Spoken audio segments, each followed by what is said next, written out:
პირველი შეკითხვა, რომელსაც მშობელი უსვავს ხოლმე შვილს, არის რომ რა გჭირს? რა მოხდა? მომიყევი რა ხდება? ხო, იცი რა და აი ეს რა მოხდათ კი უფრო იშვიათია ვიდრე რა გჭირს. აი რა გჭირს.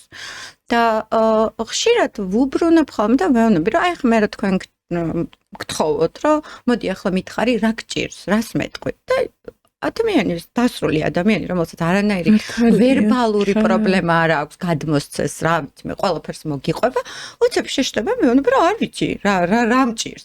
აი ხვდები როგორი უკურეაქცია შეიძლება ამ კითხვამ გამოიწვიოს, ხო? რთული კითხვა რა. ძალიან რთული კითხვა. მით უმეტეს, როდესაც მე ჩემს სამყაროში, აი ამ მოზარდის სამყაროში ხდება გარდატეხები და ძალიან ბევრი რამე ერთდროულად მჭირს.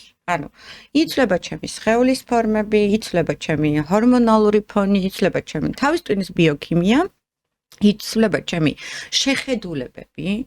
იქ ვიღაცებთან აღარ მაინტერესებს, ვიღაცებთან მინდა რომ მქონდეს მეტი მიკუთვნებულობის განცდა, რომელიღაცა წრეს მინდა რომ ვეკუთვნოდეს, საიდანღაც მჭირდება აღიარება. თან ეს ხშირად არ არის ოჯახი. ხანჯერ ათი არ შემიქმნია და მოკლედ 1000 რაღაც მჭირს. აი მართლა 1000 რაღაცა მჭირს და ეს ავდგე და აი ესე ჩამოვაყალიბო, როგორც მე ვაყალიბებ ამას 42 წლის ასაკში 23 წლიანი.